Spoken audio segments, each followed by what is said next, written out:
देखो बच्चों, देखिए आपने बेटा आप पढ़ रहे हो टेंस। क्या पढ़ रहे हो? टेंस। आपने बच्चों टेंस में आपने प्रेजेंट इंडेफिनिट पढ़ लिया पहली वीडियो में। ओके, आपने प्रेजेंट कंटिन्यूअस टेंस का आपने अफर्मेटिव पढ़ लिया। आज हम आपको कराएंगे प्रेजेंट कंटिन्यूअस टेंस का आपको नेगेटिव। क्या कराएंगे? नेगेटिव। देखिए बोर्ड पे ध्यान से, प्रेजेंट कंटिन्यूअस टेंस का negative sentence NEGATIVSENTENCES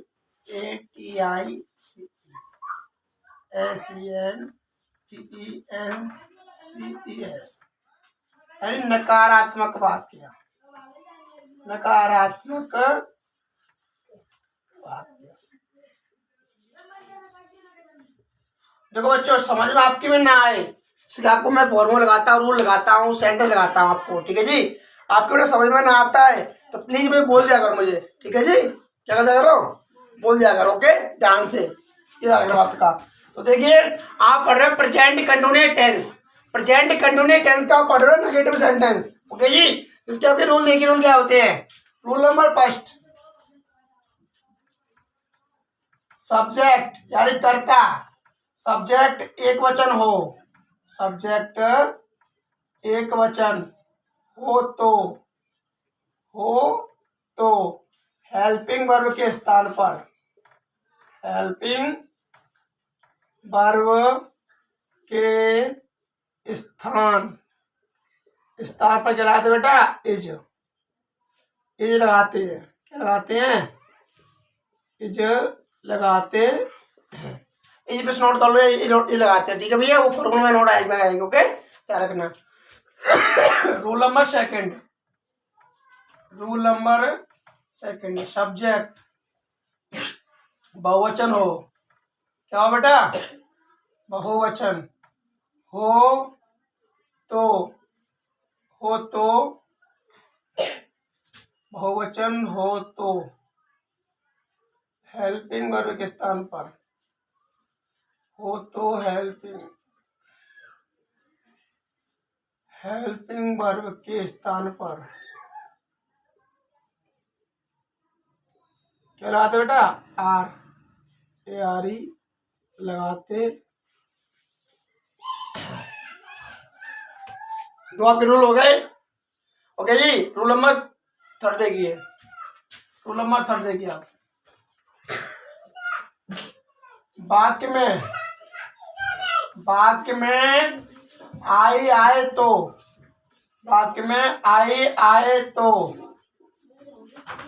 helping verb के स्थान पर, हेल्पिंग वर्ब के स्थान पर, हेल्पिंग वर्ब के स्थान पर क्या लगाते बेटा? आपका एम लगाते हैं। ओके जी? यानी प्रेजेंट कंटिन्यूअस टेंस अपूर्ण वर्तमान काल का बेटा नेगेटिव सेंटेंस यानी नकारात्मक वाक्य का आपका बेटा रूल नंबर फर्स्ट हमारा ये है कि सब्जेक्ट एक वचन हो तो हेल्पिंग वर्ब के स्थान पर बच्चों क्या लगाते बेटा? इज लगाते हैं। रूल नंबर सेकंड, सब्जेक्ट हमारा बहुवचन हो तो हेल्पिंग वर्ब के स्थान पर बच्चों आर लगाते हैं। ओके जी? रूल नंबर थर्ड, अब वाक्य में आई आए तो हेल्पिंग वर्ब के स्थान पर क्या लगाते बेटा? आपका एम। ओके जी? अब देखिए फॉर्मूला, क्या देखोगे? फॉर्मूला मैं बोल देना। ठीक है भाई? सब्जेक्ट आया पहले आपका फॉर्मूले में, प्लस इज आर और एम, प्लस में क्या आएगा आपके बेटा? नॉट, प्लस वर्ब की फर्स्ट फॉर्म, प्लस में ING, प्लस ऑब्जेक्ट। ओके जी? Subject plus is are am plus not plus verb की first form plus ING plus object. आपकी माया है ना? अब देखिए एग्जाम्पल, देखो समझ मैंने बोल देना आराम से। देखो बच्चों, आप चाहे भले 2 के हो, चाहे 3 के हो, या 8 के हो, या 10 के हो, 12 के हो, बच्चा आप समझ जाएगा पढ़ने ऐसे पढ़ाओ सरल तरीके से। ठीक है जी? आपको एक बार क्लास 2 के आपके पल्ले पर बढ़ जाएगी, माइंड में पूछ जाएगी भेजिए में। ओके जी? देखो जी, अब देखिए एग्जाम्पल, क्या देखोगे? एग्जाम्पल, एग्जाम्पल देखिए, राधिका बाजार नहीं जा रही है। राधिका बाजार नहीं जा रही है। तो बच्चों मैं आपको पहले बता चुका हूँ, आपको देखो सेंटेंस करने से पहले आपको इसमें पता होना चाहिए कि सब्जेक्ट क्या, ऑब्जेक्ट क्या, वर्ब क्या, हेल्पिंग वर्ब क्या है, नेगेटिव साइन क्या है। क्योंकि ये कहावत भी कह गई है कि कर्ता क्रिया कर्म और ट्रांसलेशन नरम। अगर आपने वाक्य में कर्ता क्रिया कर्म को पहचान लिया तो आप वाक्य को सरल कर दोगे, जल्दी से जल्दी कर दोगे। ओके जी, देखिए बच्चों, जो हमारा पहला आपका नाम किसी व्यक्ति का पर्सन का हुआ था वो था आपका सब्जेक्ट। क्या होता है बच्चों? सब्जेक्ट। सभी पता है ना, सब्जेक्ट यानी कर्ता। ओके जी। उसके बाद में कहाँ जा रहे हो, कैसे, किस स्थान का नाम, वस्तु का नाम क्या होता है आपका?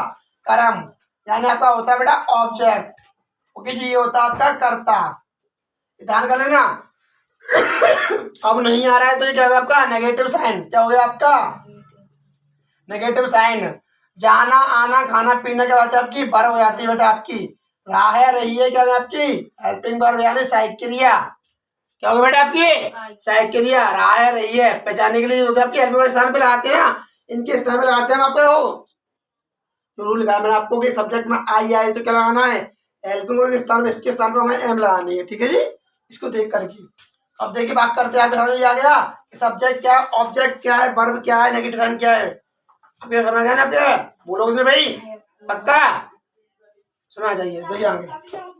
देखो भाई, राधिका बाजार नहीं जा रही है। तो बच्चों देखिए राधिका बाजार नहीं जा रही है। ओके जी, तो हमारा क्या है? सब्जेक्ट क्या, हमारे फॉर्मूला क्या है? पहले क्या है? सब्जेक्ट, तो राधिका की राधिका। ओके जी, राधिका। अब देखते हैं राधिका एक वचन है बहुवचन है बच्चों? एक वचन। तो अब बताया, रूल लगाया मैंने कि सब्जेक्ट एक वचन हो तो हेल्पिंग वर्ब के स्थान बच्चों के लगाते हैं, इज लगाते हैं। तो भाई राधिका इज, प्लस में क्या आएगी? नॉट। वर्ब क्या हमारा? वर्ब जाना ही तो है, जाना क्या है? गो। अब गो में प्लस क्या लग रही है? ING। आपको बताया ना आपको। अब क्या हमारा आएगा? ऑब्जेक्ट। ऑब्जेक्ट क्या हमारा? बाजार। तो गोइंग टू मार्केट। कर लोगे भैया? सब आपकी माया आ जा रहा है। एक बात देखिए, मैं विद्यालय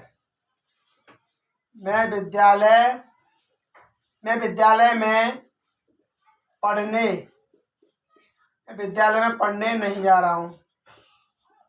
नहीं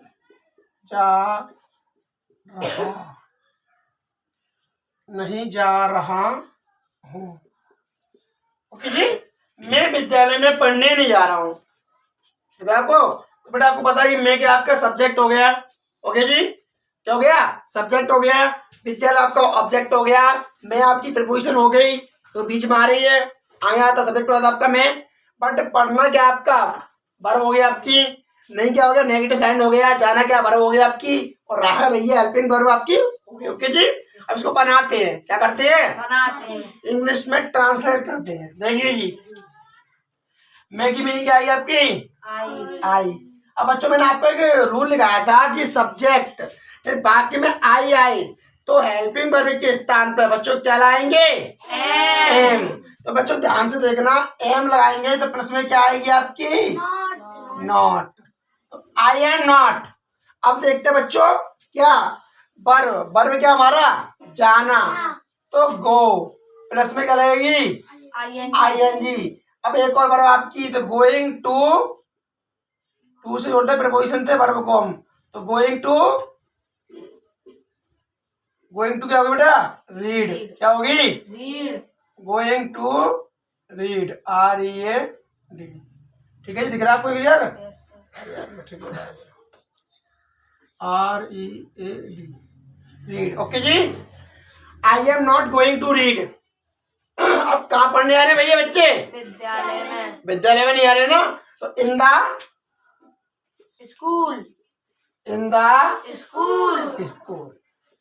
कर लोगे भाई? Yes sir. पक्का?